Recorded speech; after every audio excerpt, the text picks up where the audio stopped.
Violet Lange is Harvard-educated trauma-informed relationship coach, Reiki master, certified yoga teacher, and founder of Violet Lange Coaching. After an early corporate career in chemical engineering, marketing, and consulting, including an MBA and, as I said, Harvard Business School, she left the Fortune 500 world to pursue her passion for holistic connection work.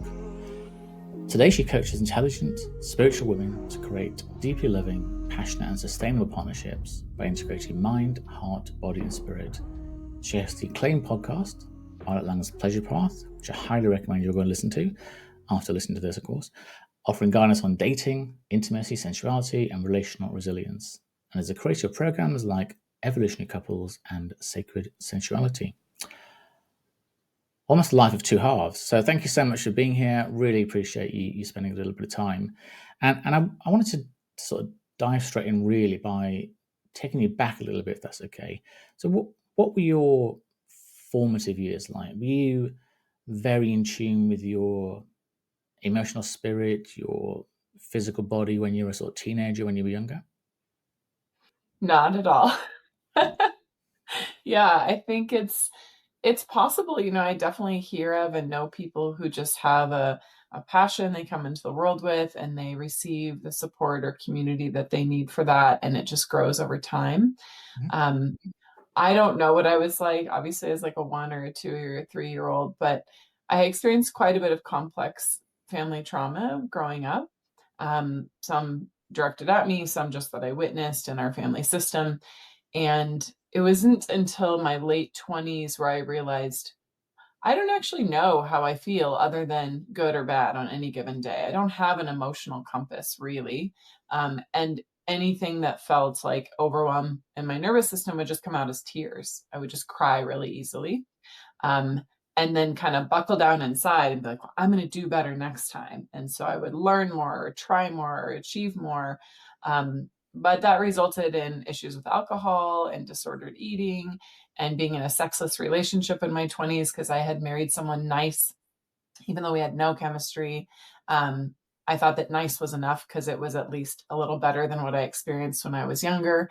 And then as I was trying to climb the corporate ladder and doing everything in the corporate world and receiving a lot of joy and fulfillment from that in some ways, my life also just felt really hollow because I had no intimacy or connection with myself. And I didn't even like touch myself romantically until my marriage was falling apart. And I was like, whoa, there's like so much here that I don't understand about my body, about my emotions, about relationship. And I'll wrap this up now, and then it took me 10 years of dating after my divorce to find my husband. And I learned so much by trial and error along the way. And of course, received great coaching and mentorship and input from books I read and everything too. But um, yeah, I kind of almost don't recognize myself as who I was in my 20s or my teens. I know that you went through some very unfortunate sexual trauma, but the positive thing is that you healed yourself, and with the help of others, actually. And I wondered, first of all, I mean, sorry, I guess the answer is almost a certain yes, but did that inform the person you are today and what you ended up doing? And how did you go about healing yourself to, I guess, to become a person that could feel the emotions, could recognize what pleasure actually is? Hmm. Yeah, thank you for asking that. For listeners who most all of you are not aware, I was sexually abused when I was young by a family member. And I really felt broken sexually for a lot of my life. I even had a former boyfriend who would say, "What's wrong with you? Why don't you want sex? And why are you shutting down?" And I didn't know. I didn't know what was wrong with me at the time because I had blocked out a lot of this and I had kind of pushed away my sexuality. Um, and there reached a point where I felt like I could either keep going down the path of numbing out with overworking or food or booze or whatever, um, or I could go down a different path. And uh, it felt kind of like my life was at stake. Not that I felt suicidal at the time, but that I couldn't really continue down the path of numbing and not experience more heartache. Like it felt like it was either a virtuous cycle I could choose to do some healing work or a vicious cycle. And I chose the virtuous cycle. I don't know why that is. I oftentimes think like, why do some people experience trauma and choose healing and some people don't? And I don't have the answer to that. I wish I did. But I think it's beautiful. We live in a time now, like with resources like your podcast and other resources, where there's more and more of an opportunity to say yes to healing, and more safety and acceptance as a society that these are good things that we should be looking at and healing. Um, I think the bulk of the work that I did was somatic experiencing with a therapist, and then also learning those tools on my own. Peter Levine is an old school teacher of that, and he's amazing. So highly recommend him and his books and his work. But the other part that was really important that doesn't get talked about enough, I think, was that pleasure piece and connecting to my own self-pleasure. And it's okay, of course, to like use a sex toy and do all those things, but me, with my hands touching myself and using, there's tools called yoni eggs. They're an ancient Taoist practice. It's like a small little crystal that you put in your vagina, and it sounds like, whoa, what are you talking about? But I always say, the work that I was doing non-sexually to heal my trauma could get me like 80% of the way there, and that was really important. But it wasn't necessarily keeping me from dissociating during sex or to feeling more integrated with my sexuality and my emotions. And so it was actually exploring Tantra and yoni eggs and other things that helped me integrate my head, my heart, and my body, and then attract a partner who is also more integrated and create a relationship where we did talk about sex. And we never talked about it with my ex-husband or my former relationships, unless it was like something's wrong. Yeah. It's funny, isn't it? It's sort of, there tends to be two things that we don't talk about, is sex and money. Both of them are very important in very different ways, but I think generally we don't talk about, and it's almost, maybe that's why I think rather than thinking that we're talking about sex, maybe it's more that we should be talking about pleasure, about what are the things that I like to do that give other people pleasure, what are the things I like to be done to me that give me pleasure. And I completely hear what you say, because I've heard somebody else say it before, that one of the things we aren't very good at, I think men and women, I think, is that we don't really take the time when we're younger, when we're going through puberty, perhaps when we first start to masturbate. It's generally done in a sort of a relatively hurried manner. It's very, very, very quick. It's very sort of, I've got to get off before somebody bursts through the door, whatever. And we don't actually have that. We don't give ourselves the luxury of having an hour or 2 hours where we literally just explore our body. And I was staggered. I read a stat the other day. There's something like, I'll get the number wrong, something like 61% of women have never looked at their vulva in a mirror. It's extraordinary. And for guys, it's there. We see it, and we're obsessed with it, and we play with it, and we do whatever. But I think if we don't know our own body, then it's very hard to, even if we are willing to talk about it, to actually ask for what we want.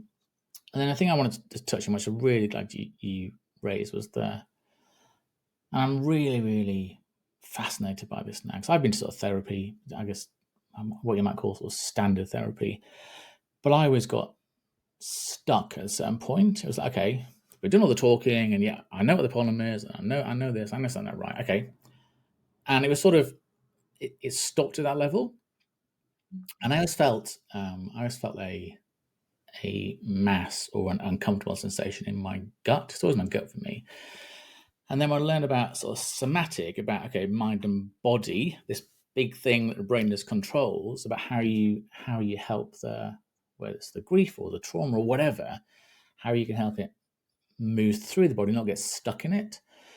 I think it's such an important point. I think maybe that's why a lot of people that have had a trauma, maybe, is that they don't want to get, almost to start peeling back the layers and then get stuck in the trauma or get stuck in the grief. That feeling that, oh my gosh, I'm opening this door and I'm going in, the door closes behind me, there's no other way out. I'm just going round and round in a cycle. So I do think there's hopefully a massive learning about somatics that we're going through at the moment? Do you feel that people are more aware, more sensitive to the fact that our bodies are something that holds on to different feelings, sensations, as well as being in our mind? I agree that there's a growing awareness of the importance of that. And I also agree that I think people are afraid to get in touch with their sensations in their body because of fear of getting stuck or fear of being overwhelmed. And a lot of those sensations that we find, like you said, the kind of energy in your belly, or for some people, it's like a tightening in throat, like it could be anywhere, but it's usually in the main kind of trunk. Um, we most likely experienced that for the first time when we were a child, and there wasn't maybe Yeah. anyone there to help us understand this is what you're feeling, and take as long as you need to feel it and see how the energy moves and take a few deep breaths. And so I think our consciousness thinks that if we tap into those sensations again, it's going to feel like it did in childhood, where we won't have the resources or support we need. But if we can remind ourselves, like, it's going to be different this time, we're going to feel the feelings, but with the wisdom of all the years that have passed since Mm. then, and with some outside resourcing, like friendships, community, our therapist, whoever we're working with. And also I believe our higher self, like we do have kind of spiritual guidance that's supporting us as we go through this. Um, However, I still have so many people say, what is embodiment? What does that mean? Like, what do you mean connect to my body? What do you mean sensations? Like, hungry, tired. I'm like, yeah, those are sensations, and there's other ones too. Sorry, my daughter just That's bursting okay. in. That's okay. No, yeah, I think that's super important. So when you so you went through the healing process, you came to understand what had happened, and you started understanding what your pleasure might look like. So this it still feels like that's quite a big step from going from Harvard educated MBA, chemical engineering, consulting to right now I'm going to be an amazing matchmaker, coach, guide, mentor. How did that manifest? What was the thought process behind leaving behind what I guess is a more traditional field, the sort of corporate world, to doing something that to many people still feels very different and uncertain? Hmm. Yeah, I mean, I will say that I spent most of my childhood kind of being a therapist in quotations, like for my mom or for the people around me. I do think that I've always had kind of a space holding presence in some ways. And even in my corporate career, I was often in management, so working a lot with people. However, I think a lot of my early choices around career were based on what others thought was good for me or what was valuable. So I kind of molded myself into, oh, my dad's a scientist, so I should study math or engineering or something technical. Um, and it didn't happen just like in one fell swoop where one day I was like, I'm going to be a love coach. In fact, I had so many ego deaths along the way because I felt like, oh, love coaching is incredible. And what are people going to think of me? And what if I'm not good at it? And, there was so much that came up. And it took me, let's see, it took me almost 7 years to like completely make the shift. So, um, I was already doing like yoga and then taking my yoga teacher training and everything while I still had kind of a regular corporate job. Um, and then I just kind of added on to my skill set. So I took yoga training first, teacher training, because that had felt like a really important part of my path as well to get into my body. And then meditation training, and then Reiki training. And then I took a training on how to become a coach. And I just thought, well, I'll do coaching on the side and no one really has to know. And I started with executive coaching because that just felt, like the right next step. But it was so uncanny. Like within 3 or 4 months of any of my business coaching clients, they would all ask me, okay, things are going pretty good in my business now. Can I talk about the girl I'm dating? Or can I ask you a question about this thing that's coming up with me with my partner? And I think they could realize that I was struggling with these same things. And I was maybe just a few steps ahead of them. It wasn't like I was healed fully or something. I don't think we're ever really fully healed, but it's almost like the universe kept telling me, this is what people actually want to talk with you about. And so then I went back and took another training on love and dating and intimacy. And I was continuing on my, for coaching, a coaching training on those things. And then I was continuing to take, workshops and things on the side and just follow my own personal curiosity about all these things. And then in 2015, so maybe like 5 years after my first yoga or my most significant yoga teacher training, I was like, you know what? I'm going to start like letting people know that I'm doing love coaching, but it's, again, not publicly, not on social media, just if someone, I meet them in conversation. And then 2 years later, I was just like, you know what? This is just my passion. Like, I got to let go of my yoga clients. I got to let go of my Reiki clients. I need to just put myself all into this. And then things really took off. Like, all of a sudden, I had a full client base and I was lit up by what I was doing. I was waking up at 5 a.m. to do coaching calls. And I think some of that was just me putting into my business the old, be productive capitalist mindset that I had acquired. But I still feel so passionate about what I do. Even if I try different things from time and again, like I always just come back to, I'm here to help people learn to love and be loved and to heal from their childhood traumas. Although obviously everybody that comes to you is a unique individual and has unique challenges, opportunities, feelings, etc. Are there? Is it possible to say there are some common themes that people present with when they come and talk to you? Yeah, oftentimes they're coming because there's a part of their love life that isn't like clicking. Maybe they're in a partnership, but they're not feeling sexually connected.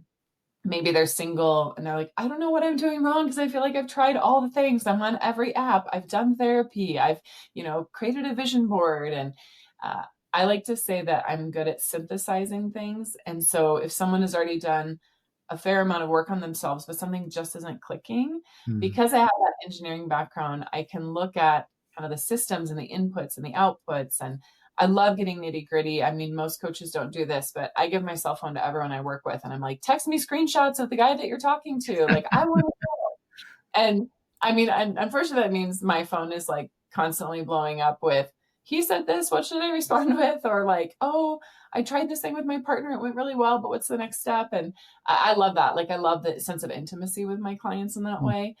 Um, I know it's not for everyone.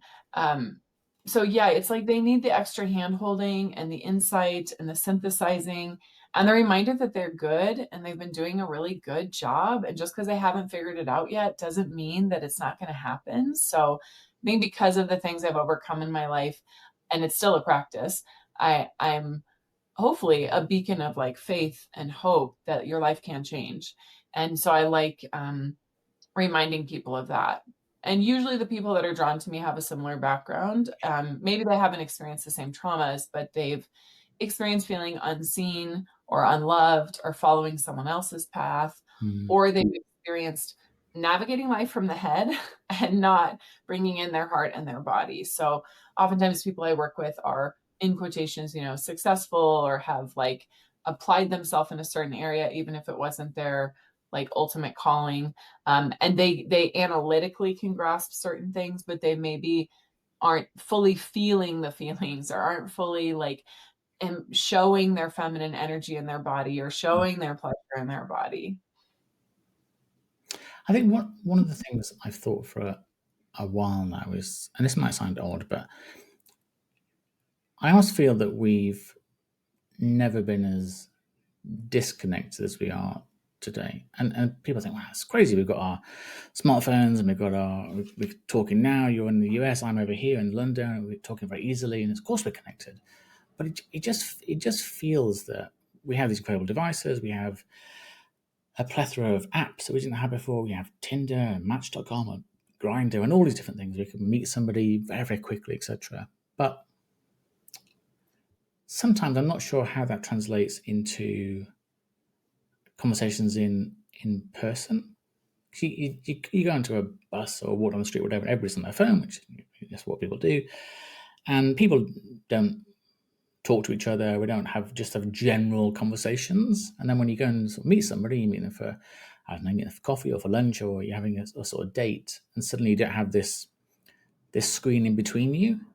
It sort of feels it feels kind of different. And I wondered if that's part of the challenge, and then that people go onto the dating apps, and there's almost maybe a notion that if I match with 50 people and arrange 20 dates, then I'm increasing the odds of meeting the right person, because that's statistics. And if I throw out 10, 20, 100 dates, then surely one of those will work.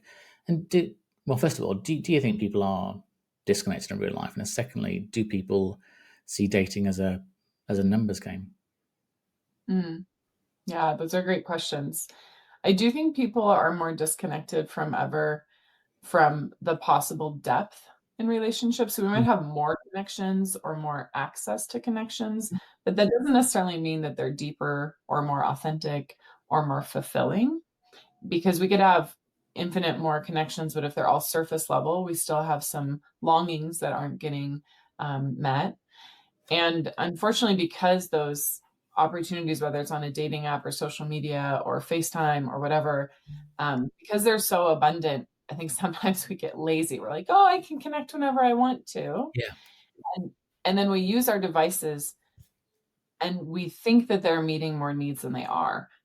Like, we substitute sometimes entertainment for connection. Like, I'm on Facebook because I'm going to connect with my friends, but then we're just scrolling and getting, entertained watching videos or whatever.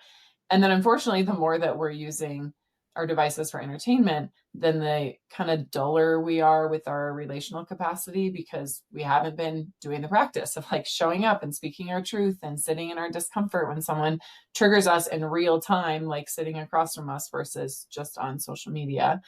Um, and with all of that said, there's still a lot of opportunity to let the universe give you the connections that you need. Like, I really do think God, spirit, source, whatever you want to call it, is on our side, and technology can be used in these really beautiful ways. Um, but to your point, I think that sometimes we believe, because everything is commodified or is like a statistic, or you can see how many friends and followers you have or how many people you're in messaging with on the apps, that it's reduced down into this numbers game. And I have found for myself and my clients that dating is an energy game. It's not a numbers game. And so if your energy is in the right place, then you're going to have more fruitful connections. By energy, I don't just mean like think positive, and everything will work out, because that's kind of spiritual bypassing. But I mean, are you feeling congruent and connected to yourself, your head, which could mean we talked about your head. I just want to clarify what that means. Like, your vision. What's your vision for your life, for the world? And what makes sense to you? Like, we don't want to just forget about our head and fall in love and be like, it doesn't matter that, they can't meet some of these intellectual needs or spiritual needs of mine. And we're connected to our heart. Like, how are we feeling? What are our needs? Are we speaking our authentic truth of what's really on our heart? And then our body, like we've talked about, our sexuality, but also our physical sensations and what our body is trying to tell us. So if we're showing up in an integrated place, we will attract people who are more integrated, and we will have a stronger level of discernment early in the process. Ooh, that person is really sexy, but I don't think they actually meet my values or match my values that much. So I should, pass on that. Um, I met my husband at a meetup event, but we actually met in a dream. I met him in a dream. I had a dream about him 3 weeks before the meetup event. So I'm the perfect kind of poster child of, I went on all the apps. I was on the apps for like however many years. I was on multiple apps at a time. I was, messaging lots of people. I went on lots of dates. Now, you could say that gave me the training ground, to be successful when I met my partner. But I think a lot of it was just me being in this spin cycle, kind of a waste of time. Of the experiences with other people were not a waste of time, but the kind of anxiety I was putting into it and the reaching and the hyperness around it was maybe not the best use of my energy. So I don't think you have to go on a million dates to meet your partner, but I do think being integrated is helpful. And I think being discerning and setting good boundaries is helpful, and sticking with your vision and not feeling like you have to settle, but at the same time, getting out of your comfort zone. And that's the other thing I was going to say is, I think because these access points to connection, a lot of them are virtual.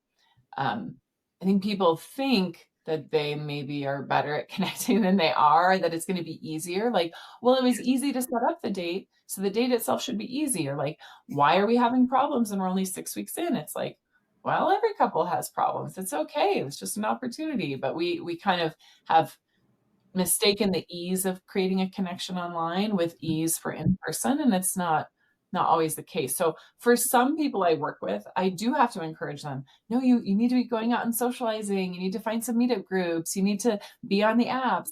And other people I work with, I'm like, okay, let's tone down the doing and focus a little bit more, on the being. Yeah. Yeah. You skipped over something quite quickly there. So you met your husband to be in a dream 3 weeks before you met him in person. Explain that a little bit more for me. So did you see his face? What was the dream? When you saw him in person, were you like, oh my goodness? Or was something in the dream saying you're going to meet this person in a period of time? Yeah. So first of all, like, I am in some ways woo-woo and very spiritual, but as you know, I'm also very practical and grounded and, have that engineering background and was born in the Midwest of the United States in kind of a very rural area. So I do think our spiritual practices inform our dating life, and we have to show up in a very practical way. But with all of that said, I was seeing someone very, very casually. Like, we had maybe only been dating maybe like 6 weeks or so. And it just didn't feel like the right fit in my heart. Like, he was very sarcastic and kind of quick jabs, and I'm just very sensitive. So some people might find that hilarious, but it just didn't work for me.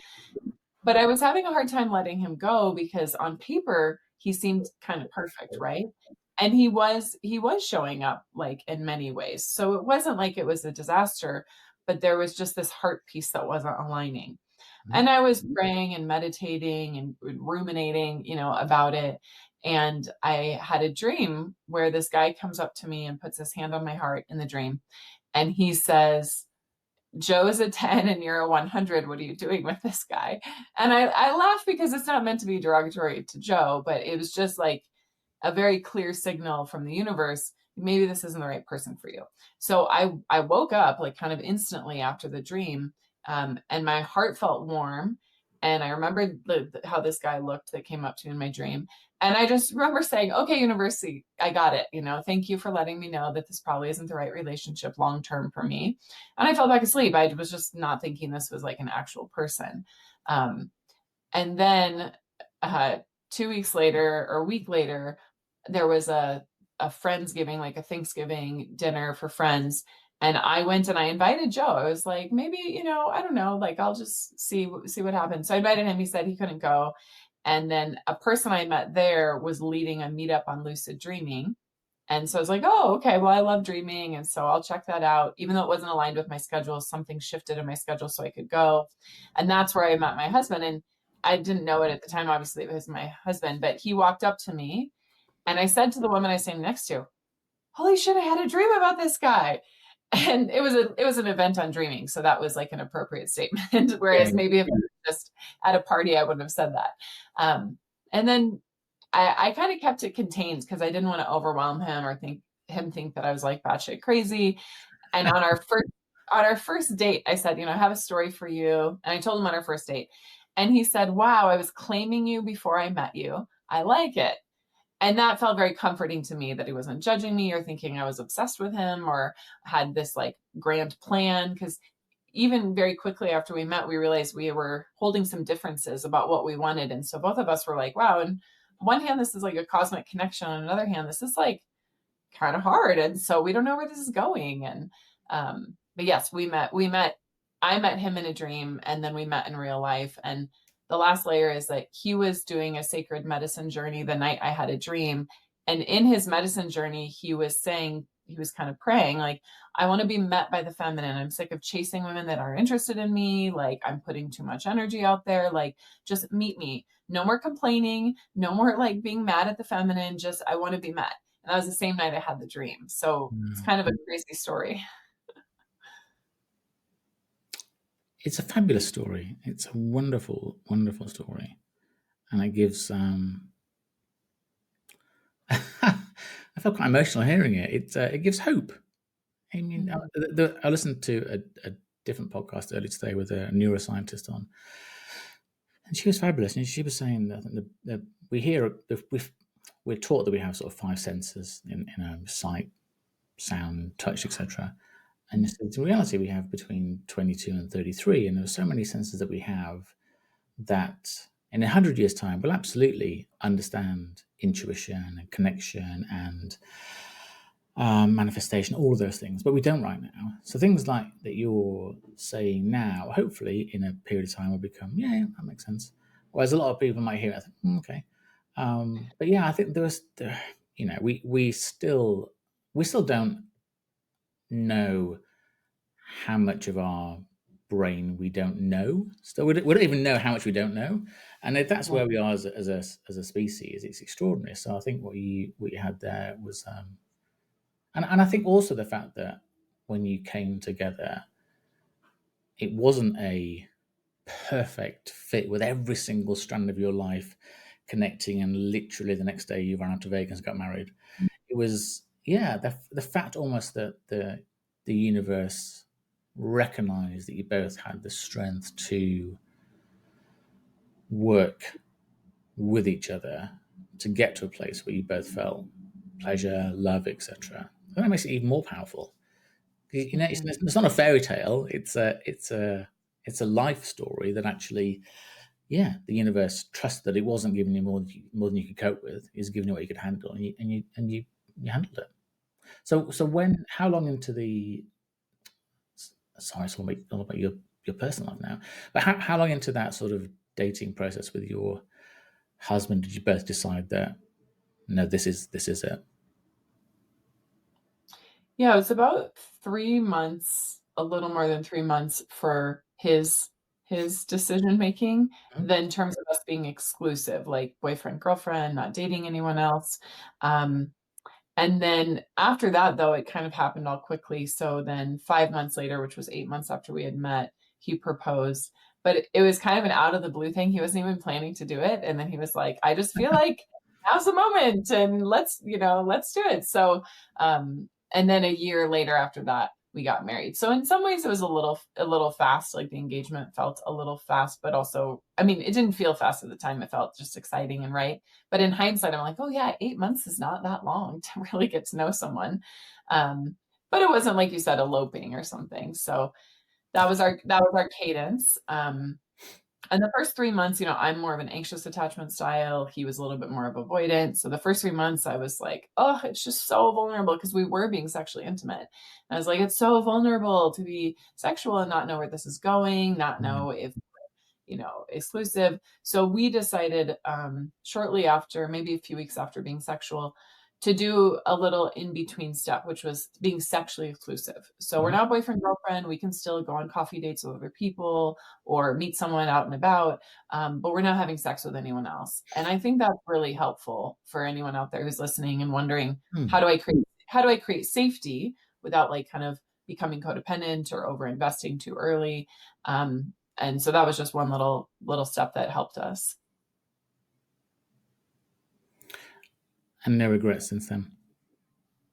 I mean, no regrets, but definitely still work. Like Oh, there's of still course. things that come up. No, I have zero regrets about him being my partner and us being married, but I constantly am trying to dispel the myth of like there's just one person out there for you because I don't think it serves us. What if you're in a partnership and then heaven forbid that person passes away? It doesn't mean you can never find love again. No, or what if you're with someone and things don't work out despite the best of both of your intentions. So I do think on a spiritual level there's twin flames where we're kind of like burning ourselves out, like just all of our karmas are coming up and it's really Mm. intense. And in that sort of methodology, you think I'm not complete without my twin, right? Like us together Mm. create one soul, or that we're complete. um, and I've had plenty of twin flame connections and they are really intense and Yeah. beautiful. But then there's a soulmate connection, and I think we can have many soulmates because your soulmate is just someone that you have perhaps connected with in a past life, perhaps not, but you get each other and you resonate, but you're complete into yourselves and you're Yeah. you're helping each other grow as souls, but it doesn't have to be kind of destructive or fiery for that to happen. Mhm.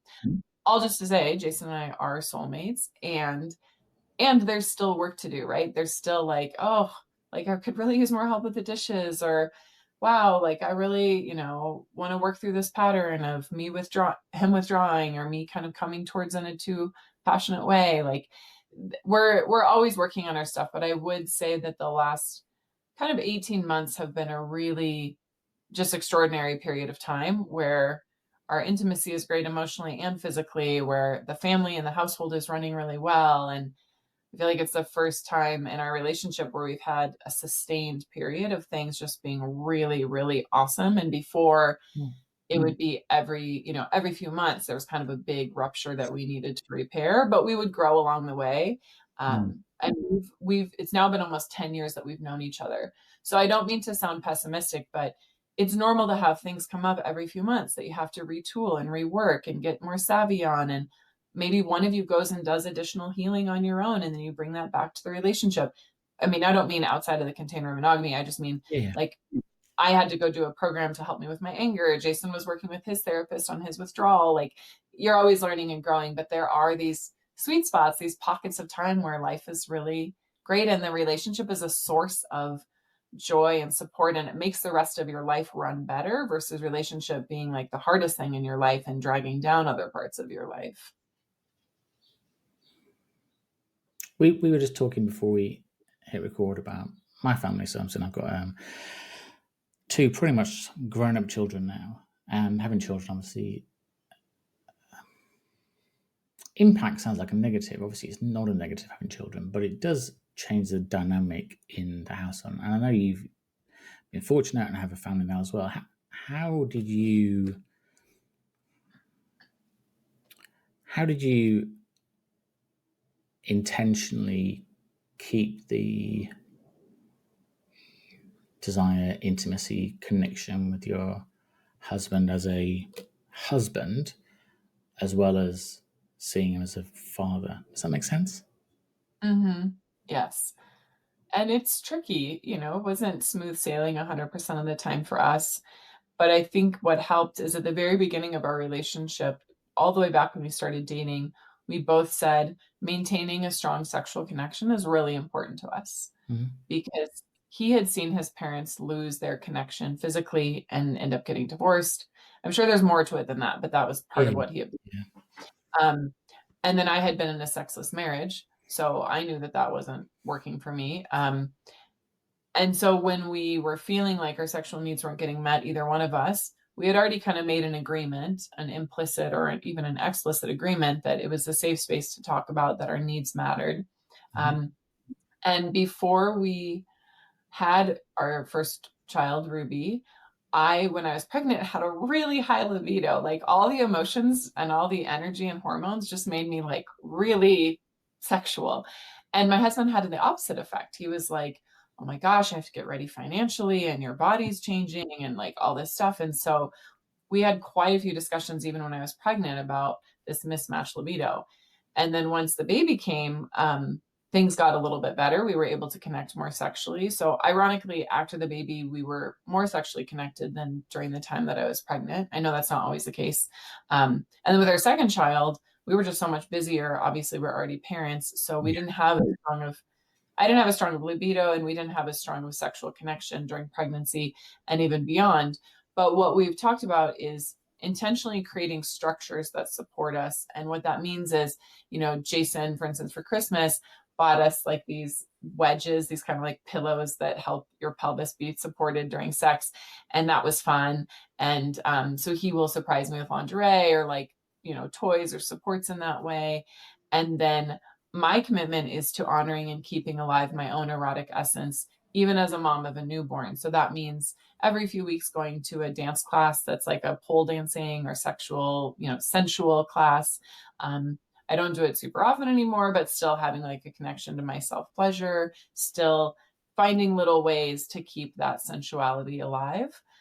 Has felt really important to us because we both notice that when that's not happening, either we're not keeping it alive within our connection to ourselves or we're not keeping it alive in the relationship. it Yeah. becomes kind of brittle, our connection. It becomes more susceptible to kind of breaking down, because our nervous systems aren't co-regulating and harmonizing in the same way that they could if we were having some sort of intimacy. Now, with all that said, I think we need to throw like frequency and other like metrics out the window and have it be more about the quality of the connection, whether there's penetrative sex or not. Like, you cuddling is still good. I think in this very like pro-sexual time we're living in, sometimes then people feel the pressure, like, oh, I need to be sexual all the time. My relationship needs to be like off the charts sexy, or else like we're not doing it right. And there's a happy medium. Yeah. Absolutely. Yeah, I can remember when my wife was pregnant. First of all, she was very fortunate. She would say she loved being pregnant, and I found her body at that stage just incredibly erotic and desirable, and I still do now. But in a very, yes, it's funny, isn't it? I guess it's yeah, it must go back thousands of years as to why we have those feelings, and lots of different reasons. But what was I going to say?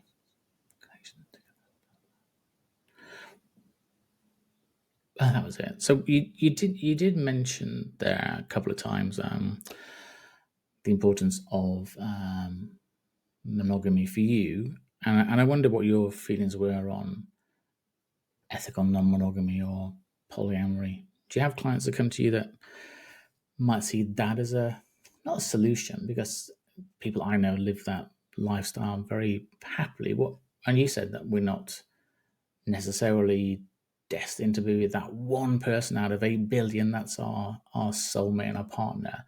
Where do you think that fits into our pattern of desire or our lifestyle as it is in the 21st century?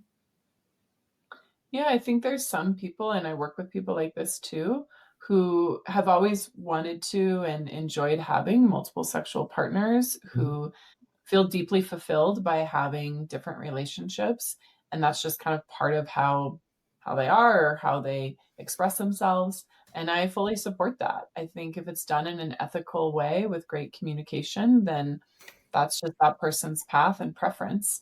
And then there's other people that I've worked with who have maybe tried polyamory or tried to open a relationship, and it was an attempt to escape from the intimacy issues that were coming up in their partnership, or it was a kind of early way out, right? Like, oh, let's open the relationship, but then it never closes again, and it's just kind of, this is a stepping stone to breaking up. Mm. Um, and then I think there's people who are like, let's be monogamish, where we're monogamous, but maybe we go to a play party together and we observe other couples, or one person makes out with someone else, but it's not otherwise sexual. Like, there's so many configurations. Mm. I think, unfortunately, a lot of relationships that are long-term relationships, sexuality gets shut down, or like goes away, or it just doesn't, the flame doesn't stay alive, or people don't work with their traumas that come up along the way. And there can be unhealthy family dynamics created from that: bitterness, resentment, judgment, distortion of sexuality in the household, or like just that sort of stuff. So um, I'm not for or against ethical non-monogamy. I think it's just another option out there. I think each couple has to decide what works right for them.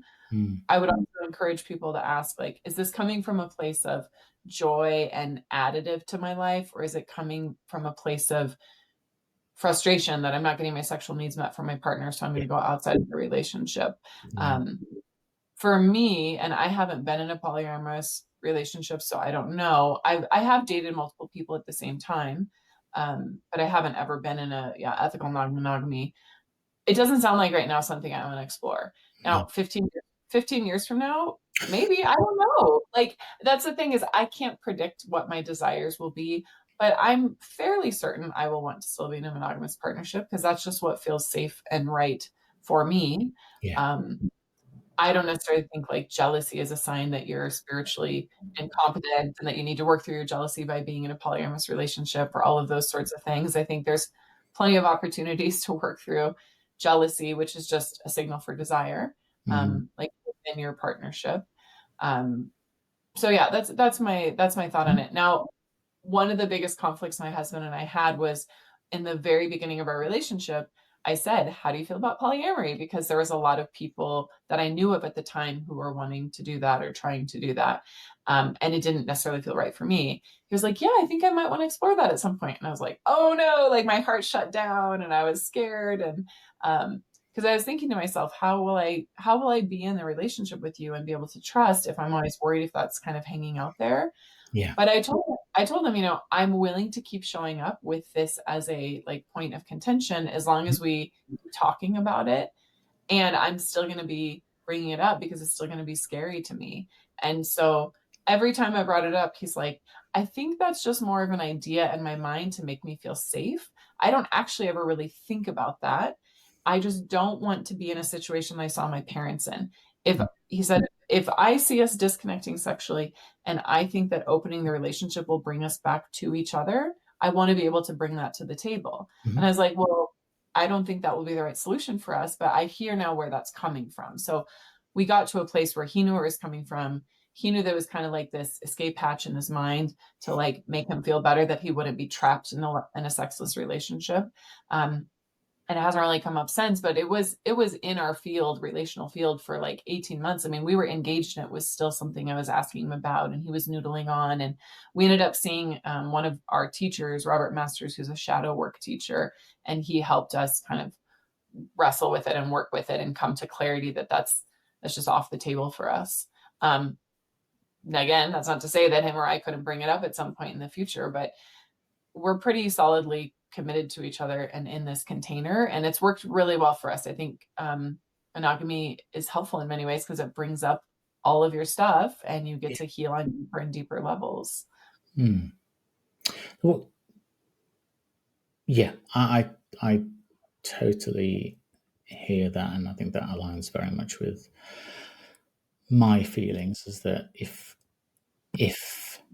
we use non-monogamy, or, and I know they're very, very different, or cheating, we can potentially do that because we are trying to solve or experience something that we really need to solve or experience within our fundamental, our foundation relationship. If that makes sense. One of the things you said before, which I think is really important, and I think as I get older, and I'll explain why in a second, that it gets more and more important to me, is the notion of what sex is. And I think when we're younger, and films portray this as well, sex is typically, and I know different dynamics exist, different relationship types, etc., but typically is penis in vagina, ejaculation. That is sex. And even the words we use, so even when you think about foreplay, it's almost like, well, okay, that's before the main event. So we'll do a little bit of that, and then we'll get onto the main event. And if we don't do the sex, then we haven't had sex. And even some of the language that we use when we're younger. So, did you give it to her? Have you had her? It's almost this very possessive sort of element to what our penis is able to do. And as I get older, I can't always achieve full erection. I can't stay hard for as long as I'd like to. But I don't want to think, oh well, I can't have sex anymore, because, Mhm. as you said, sex can be, or again, if you think about sex, instead of using the word sex, use the word pleasure. Pleasure can be holding one another. It can literally be looking at each other. It can be stroking, it can be touching, it can be massage, it can be whatever. It doesn't have to be. I'm nothing wrong with penetration, and I still enjoy penetration, which is great. But that notion that if we're trying to experience pleasure rather than having sex, it almost feels more comfortable in a way. Does that make sense? And so just trying to explain my experience with it, because I think, well, okay, I'm not, okay, I don't think I'm going to get an erection tonight, or I've got an erection, but it's not really going to last, so this isn't going to be satisfying, so okay. But there's so many, we have our hands, we have our fingers, we have our tongues, we have whatever. So I think the notion that I try and think in my own head is, okay, well, this can still be a pleasurable experience, although, my 18-year-old self would have said, that isn't sex. Does that make sense? Absolutely. I think shared or mutual pleasure and enjoyment together is much healthier of a benchmark or kind of scale by which we're looking at our intimacy. Mm. And our bodies are going to change, our hormones are going to change, our desires are going to change. And I think that can be very healing, actually, to not have penetrative sex in some ways. When we were pregnant with our most recent child, there was a phase where in the first trimester we weren't technically supposed to be having penetrative sex, because it could, create I don't know, just create a little too much energy, or you're just not, from a like Yeah. Chinese medicine perspective, supposed to be having sex in the first trimester. But my husband, who is a late bloomer, he's talked about this before. He didn't have sex for the first time until I think he was 26 or 27. And he has felt like he's missed out on some of these milestones of the teenage years, where you're just kind of making out, but you're not actually having sex, or, you're just holding hands, or because he didn't have a lot of romantic connection kind of until it was just having sex in his late 20s. And so we decided to create a night where there was no sex. And I showed up, with like acting and pretending I was kind of like a teenager. And I was like, yeah, you can touch me anywhere you want. And like, let's make out, but we can't have sex. And it was so healing for him. It was very helpful to fill in these gaps. And I think also for women, if we've ever felt like, oh, I have to have obligatory sex, or my husband wants it tonight, I should just do it. Like taking penetrative sex off the table can be like a gift to both partners, because then you get to explore different ways of having pleasure. And to your point, you can have pleasure through eye contact, through energetic orgasms. I mean, I too think that earlier in my life, I was like, oh, I really want to, climax or have that orgasm. And there's a lot of pressure on women to like fake it or pretend you're having an orgasm. But now I actually could care less about having an orgasm. I like it. I really like it. But I like being with Jason, regardless of whether I have an orgasm or not. And part of that for me has been exploring the different types of orgasms. Like a cervical orgasm feels very different than a clitoral orgasm. And energy orgasm feels different than, a G-spot orgasm. And knowing your body can have a range of so many different experiences, I think helps build kind of a menu. And it's like, well, everything on the menu I like. So why am I so attached to like one particular one just because society says that's what sex is? It's yeah, maybe we were brought together for a reason, but I had my first time I had sex was the same age as your husband, Cool. for lots of reasons, and I yeah, didn't go through that sort of fumbling as a as a teenage boy, to put my hand over a sweater, or can I go under the sweater, or none of that. So yeah, I sometimes feel I missed out on that sort of thing. Yeah, and I don't feel I missed out now, because everything since then's been lovely. But yeah, yeah, it's weird maybe when you don't have that sort of, I don't know, in the American film, just like getting to first base, second base. I know quite understood what that meant, but I understand it's parts of the body. But I'm not sure what a home run, I guess, is sex. Not getting to the different bases and suddenly going from almost, from home plate to to home run. Is that, well, what about all the stuff in between? Yeah, no, it's yeah. Sorry. When you work with the women in particular, and you're trying to help them embrace their feminine energy, and to, I guess, become very comfortable with what pleasure means to them and what sacred sensuality feels like for them, how do you go about helping them achieve that? That's a big question, I know. That's a great question. It's kind of a multi-pronged approach, because there's so many things that influence libido. I think for men and women, I think men get a bad rap that like, oh, there's just, seeing boobs and then you get hard. Like, I think for both genders, libido is a bit of a mystery, because it depends on how we're feeling that day, or what we're processing psychologically, or what our body needs and our hormones and all of that. But usually I'm working with women to develop a roadmap, for lack of a better word, of them knowing this is your clitoris, this is your G spot, this is your cervix, these are your breasts, like these are your pleasure pleasure points and quotations, but also like creases like inside our elbow or like underneath our butt. Like all of those places can be pleasurable too. So I like to help them, whether they're in partnership or not, kind of, they call it pleasure mapping, like map out what gives them pleasure and where. But I think the mind is a huge aspect too. Yeah. So we will talk about what are their desires and what are their fantasies, because fantasies can provide a lot of erotic material for us and can also be deeply healing. Also, what are their kinks? Like, what are things that they've always wanted to try, but they never have, or they felt too embarrassed to?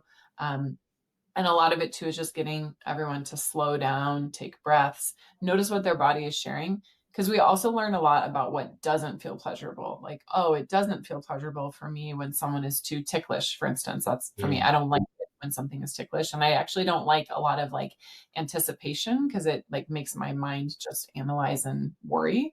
Um, but other women might really love that. So just better understanding yourself and all of your different turn-ons.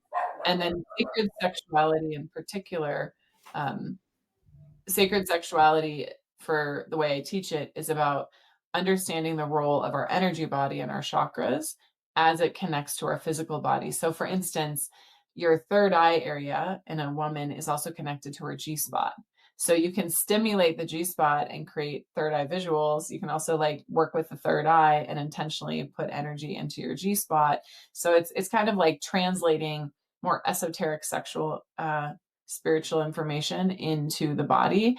And that gives us a lot of pathways to pleasure, so that if we're having sex or non-penetrative sex with a partner, we can focus with our breath and our awareness and certain parts of the body and actually increase our capacity for pleasure. Yeah, I've read more and more about the power of breath work in helping us create certain feelings and sensations and things. And I think there's a lot to that. And you mentioned something there about the importance of fantasy and the connection that has with intimacy and healing. And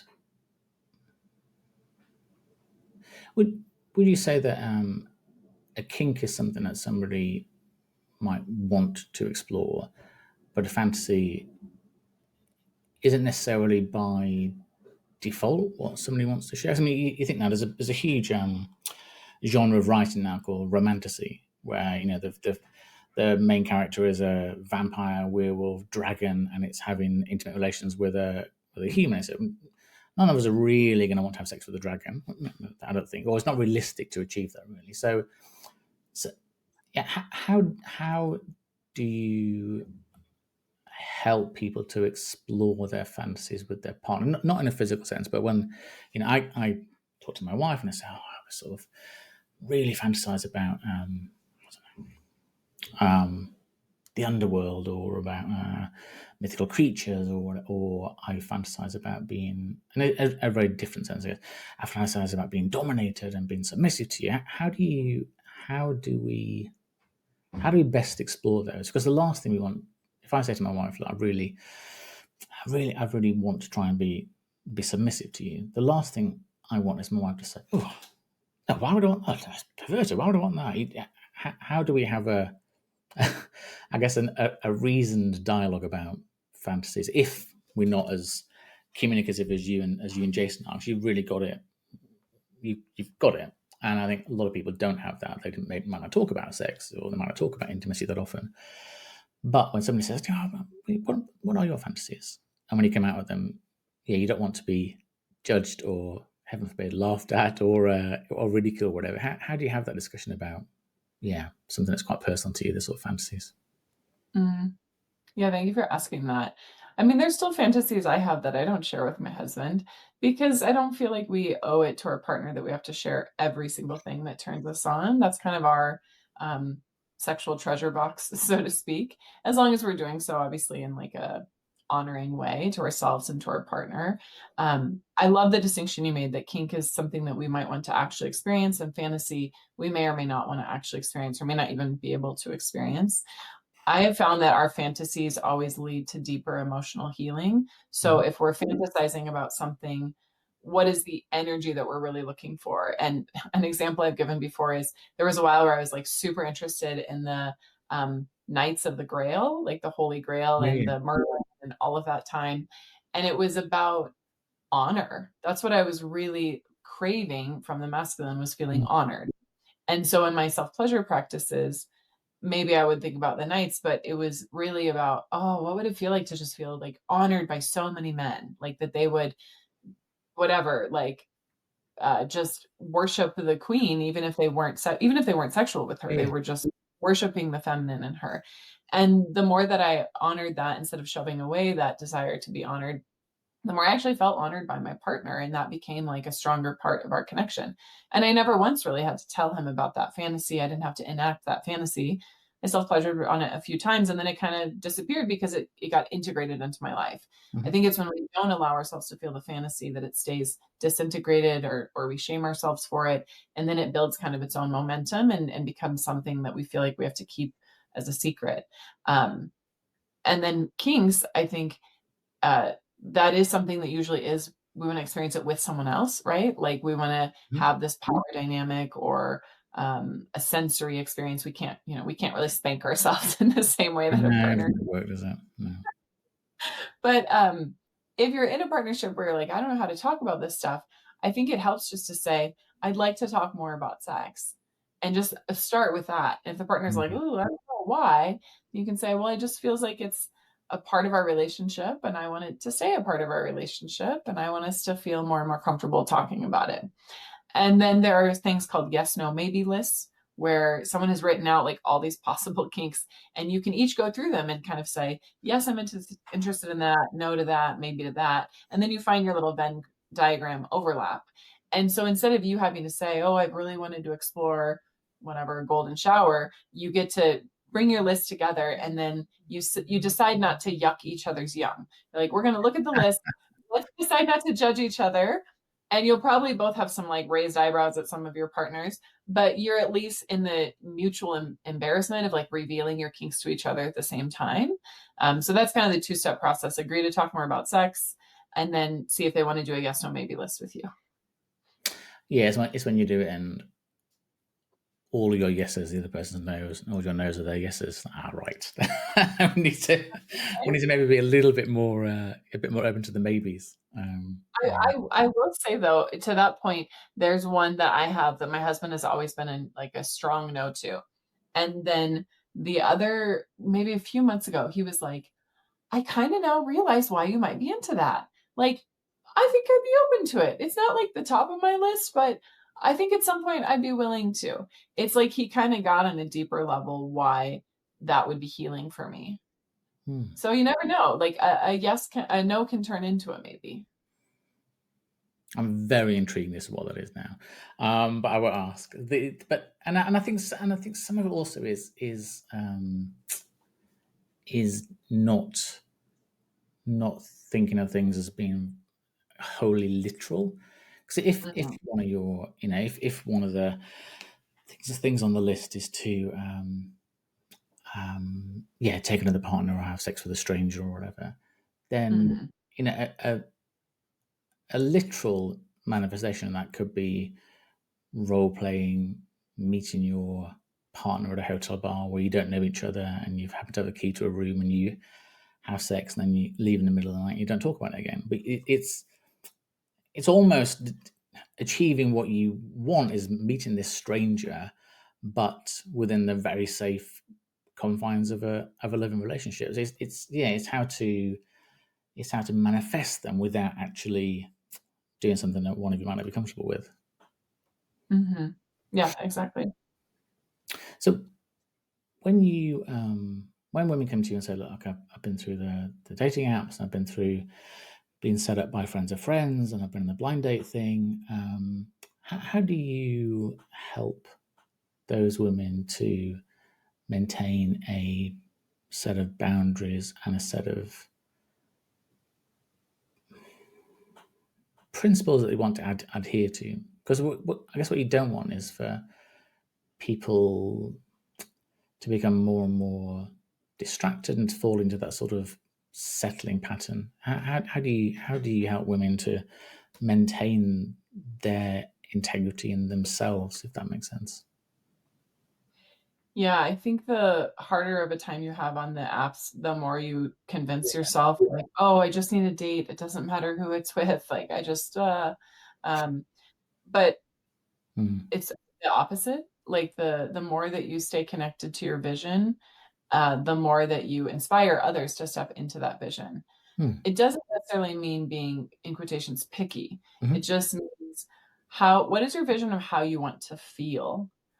And so it's not like, "Oh, my vision is that he's this height or makes this much money." Like, we need to throw all that out the window. Yeah. It's like, my vision is that I feel, um, safe, or I feel inspired, or I feel emotionally connected, or I feel excited. Like, our feeling state is something we can contribute to and a partner can contribute to. Mhm. And it's okay then to still have some certain things that you're like, "Oh, I want a partner who likes to travel because I love to travel." Yeah. But to not forget about the energetic and emotional aspect of it. Mhm. And that's why a lot of the techniques I use are about manifesting or Mm. spirituality or finding that head, heart, body connection so that people can feel like they are making progress, even if it's not quite what they want yet. You Mm. know, capitalism has told us, and patriarchy, like, it's either 100% or not, just like we talked about with sex, right? Yeah. It's either penetrative sex or it's not. It's either I'm in a forever committed partnership when we're married, or I suck and I'm dating forever and I don't know what I'm doing. Come on. So I think it's helpful for women to know that it's okay to have baby steps. To be like, "Okay, I updated my profile." So instead of having a profile that makes it seem like I'm just a cool girl and, come hang out with me, it's like you get very specific on your profile. You get very specific with your own vision and your meditations and your spiritual practice, your embodiment practice. You start going to events that you really want to go to instead of just like singles mixers. Mm. Um, and then you notice the small signs like, "Oh, I connected with someone.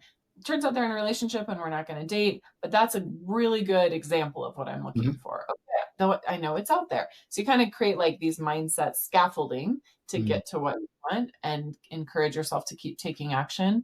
And that means saying no to what you don't want, right? That means getting to a place where you can say, "Oh, thank you so much. Like, I really appreciate you asking me out. I'm not feeling what I need to feel in order for this to be a romantic connection, but I wish you all the best." So gracefully kind of declining or letting someone know isn't a fit is Mm. best for both of you, because then that person has the freedom to go find someone who is a better fit for them versus dating kind of out of obligation or scarcity. And I think sometimes well, not sometimes, the more in tune we are with ourselves, what we or the other person might think of as their, or not even think of as their subconscious beliefs become very apparent. And I'm trying to explain that. So if sometimes you can meet somebody and, like I said, you're not sure how, because science hasn't sort of caught up with this yet, but you can very much sense positive, negative dynamics. Sometimes without speaking, you have a real sense for what a person's intentions are, what a person's subconscious beliefs are, what a person's, yeah, what their aura is, if you like. You sort of have a feeling for somebody, and I think, and again, we haven't sort of scientifically explained it yet, but I do really believe that, yeah, the deeper in tune we are to our own, yeah, our own comfort, desire, pleasure, etc., the more invisibly visible that is. Does that make sense? Yes. Okay. Yeah, the more that we are noticing each other on an energetic level, Hmm. and the more we can discern, kind of like a cell membrane, osmosis, right? They bring Yeah, things yeah, in, absolutely. Yeah, yeah, perfect. tell what's right for them or not. And I think our energy bodies are much the same. Mm. Um, I'm so sorry, but I do need to go pretty soon because I have to breastfeed the baby and get him down Oh for god. his nap. Can I, It's okay. two more super quick questions then. So one will be, so you obviously put a huge amount of energy and effort into working with your clients, and I'm sure at times you hear other traumas and you hear difficult situations. How do you avoid carrying those traumas as your own? How do you maintain your own physical and mental nourishment and well-being? I have to do a lot of self-care Like for every hour that I spend with a client, I feel like I need at least another hour of self-care. It's not always right after the session, you know, Yeah. I will see clients back to back, but I joke about this with my husband all the time. It's like we both have two jobs, right? One job is with our clients, and one job is like taking care of ourselves and our relationship in order to show up in a good place for our clients. So sometimes it's baths, sometimes it's like incense or sacred smoke to clear my aura. Sometimes it's doing Pilates or going on a walk, eating nourishing foods. Like just, I have a lot of different practices that help me stay connected. And I'm not perfect. There's times where I don't show up 100% for a client, even though I'd like to, because I didn't get enough sleep the night before or whatever. So I'm very much human, obviously. But I do think we can't do the type of work that we want to do unless we are resourced. Definitely. And my very last one, I promise, is so Okay. if you could sort of step into the future and you're 80, so a long, long way away, what would you hope to have looked back on? What would have happened in your life? What would be success or happiness for you? Mm. You know, in a strange way, I feel like my life has already been successful in the ways that I want it to be. I have healed my childhood trauma. I've helped people find loving partnership, help people create deeper partnerships that are already in partnership. Some of my clients I've worked with have now started families and brought babies into the world. Um, I have become more expressed sexually and creatively. So I hope I don't die tomorrow, but if I did, like, I feel like I've lived my purpose. So I'd like to do even more of that. I'd like to keep peeling back the onion of my own expression and divine destiny, as I call it. But my wish would be that my children would thrive and have wonderful, healthy lives where they feel authentically themselves and supported in that. My wish would be that my husband and I continue to have passionate intimacy and grand adventures, that we travel even more, like as a family. I'd still like to do more spiritual pilgrimage. I've never been to Ireland. I'd like to go there. I've never been to Australia or New Zealand. I'd like to go there. Um, so those are definitely things that I'd like to achieve. Um, but I just want to keep showing up and keep serving in the ways that I feel guided by God or spirit. And maybe it sounds a little pompous to be like, I've already achieved my purpose, but I feel like if I'm waiting to achieve my purpose, Mm, then there's something missing. So I've always felt like I don't know when I'm going to die. It could be tomorrow, so I might as well follow my heart right now. that's a brilliant answer. Thank you so much. Yeah, you're almost too easy to talk to. So sorry it went on for so long, but you're fabulous. Just thank you for your time. Thank you for what you're doing. I think you're modeling wonderful behavior for your family. And it's, yeah, it's exceptional. So just thank you very, very much. I had so much fun. Thank you, Andrew. It was a joy to talk with you too. It went by so fast. I looked up and I was like, oh, I have to go breastfeed. So No, sorry about that. But no, no. thank you for having me as a guest and for doing the work that you do. And I can feel your devotion and sincerity. And it's really nice. Oh, thank you. You just take care. Thank you.